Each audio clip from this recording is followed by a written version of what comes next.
Good afternoon everyone. I am Deepika Sahu, lecturer in भारतीय college of pharmacy और आज का हमारा टॉपिक है मेडिकल टर्मिनेशन प्रेगनेंसी एक्ट 1971। सबसे पहले हम इसका इंट्रोडक्शन देखेंगे, तो फिर एमटीपी या फिर medical termination of pregnancy act सबसे पहले 1971 पे बनाया गया और इसका जो अमेंडमेंट है वो 2002 पे किया गया to facilitate better implementation and increase access for women, especially in the private health sector, है ना, and to act to provide for the termination of certain pregnancies by registered medical practitioners and for matters connected therewith or incidental thereto. This act may be called the Medical Termination of Pregnancy Act 1971. अब इसकी history अगर हम देखें तो फिर सबसे पहले ये जो एक्ट था वो 1 अप्रैल 1971 पे आया। फिर जो नेक्स्ट थे उसके अमेंडमेंट्स 1975, 2003, 2014 एंड 2020 पे भी किया गया है ना। बिफोर दिस एक्ट ये जो प्रेगनेंसी टर्मिनेटेड किए जाते थे वो इंडियन पैनल कोड के अकॉर्डिंग जिसे ब्रिटिश रूल से लिया गया था और इसके लिए इन्होंने एक वो भी कहा कि the foetus has a right to live as per MTP act 1971। ठीक, यहाँ पर डिफरेंट डेफिनेशन है। सबसे पहले गार्जियन, सबसे गार्जियन हम ऐसे पर्सन को कहते हैं जो कि माइनर या फिर मेंटली इल पर्सन का केयर करते हैं। ल्यूनेटिक जो रहते हैं वो जो मेंटली इल पर्सन कहते हैं उसे हम ल्यूनेटिक कहते हैं। Minors a person who is below the legal age of majority.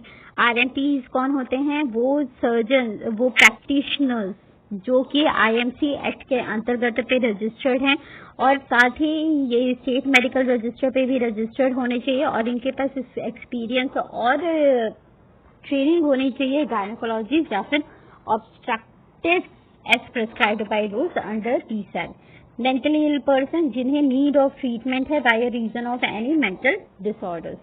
अब इनके ऑब्जेक्टिव्स क्या क्या हैं? Aims to improve the maternal health scenario by preventing large number of unsafe abortions, legalizes abortion services, promote access to safe abortion services to women। ठीक, ताकि safe abortion जो है उसको प्रमोट किया जा सके, अबॉर्शन सर्विसेज जो कि पहले इलीगल थी उन्हें लीगल तरीके से बनाया जा सके और साथ ही मैटरनल हेल्थ इश्यूज यानी कि वुमेन हेल्थ के या फिर मदर की हेल्थ के अकॉर्डिंग ही इन्हें बनाया गया।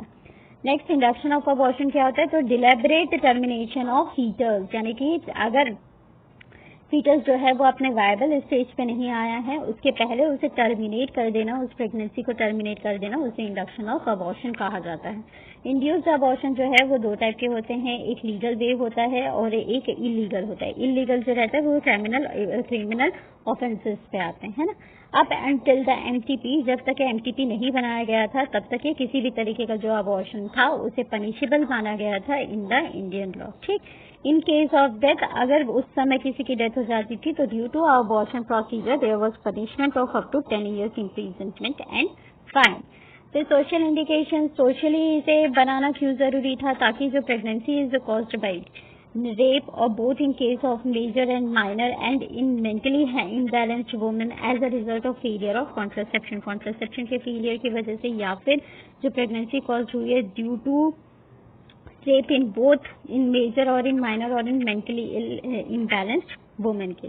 टर्मिनेशन ऑफ प्रेगनेंसी कुछ वीक्स बांटी गई है जिसमें ही प्रेगनेंसीज को टर्मिनेट किया जा सकता है। पहला जो है when the pregnancy is less then 12 weeks और 3 months के पहले जो प्रेगनेंसी उसको अगर टर्मिनेट किया जाता है तो वो लीगल प्रोसीजर है। नेक्स्ट, अगर जो प्रेगनेंसी है वो 12 वीक्स एक्सीड हो चुकी है लेकिन जो 20 वीक्स के कम पे है तो उस टाइम पे 2 RMPs, 2 रजिस्टर्ड मेडिकल प्रैक्टिशनर्स के ओपिनियन के अकॉर्डिंग ये प्रेगनेंसी टर्मिनेट करा सकती है। ठीक, उसके लिए भी 2 कंडीशन है। पहला condition, the continuation of pregnancy would have a higher risk to the pregnant women.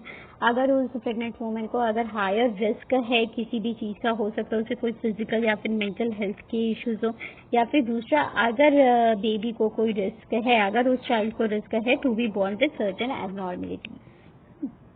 ठीक, उसके अलावा the registered medical practitioners may terminate a pregnancy of a women who is less than 18 years और minor या फिर जो lunatic है with the concern of her guardian, RMP can terminate their pregnancies.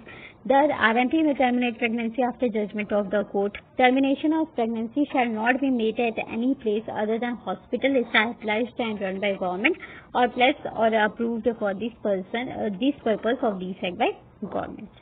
ठीक, ये जब टर्मिनेशन होने के बाद जो RMPs रहती हैं उनको एक फॉर्म 1 विद इन 3 आवर्स पे उन्हें फिलअप करनी पड़ती है। ये उसी फॉर्म का एक पैटर्न है जिसमें जो RMP है उसको अपना नाम, अपना एड्रेस प्लस उसे अपना डिपार्टमेंट के साथ साथ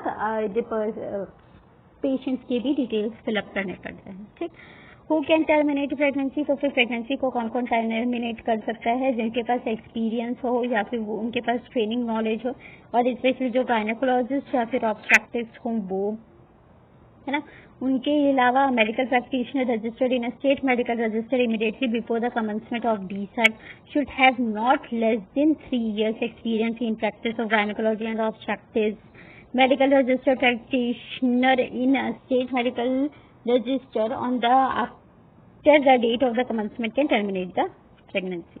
अप्रूवल ऑफ प्लेस, अब किसी भी प्लेस को प्रेगनेंसी टर्मिनेट करवाने के लिए अप्रूवल कैसे मिलेगा? तो फिर उसका जो इन्वेस्टिगेशंस रहते हैं वो CMO करते हैं, और CMO ही जाकर सारे के सारे वेरीफाई करते हैं या फिर इंस्पेक्ट करते हैं उस प्लेस को कि उनके पास जो है वो प्रॉपर प्लेस होना चाहिए। प्रॉपर प्लेस के साथ साथ उनके पास ऑपरेशन टेबल्स और इंस्ट्रूमेंट्स होने चाहिए, सारे के सारे स्टेरिलाइज्ड इक्विपमेंट्स होने चाहिए, प्लस उनके पास क्वालिफाइड मेडिकल पर्सनल होने चाहिए। इंस्पेक्शन जो है वो CMHO inspect to ensure safe and hygienic conditions for conduction of NTPs।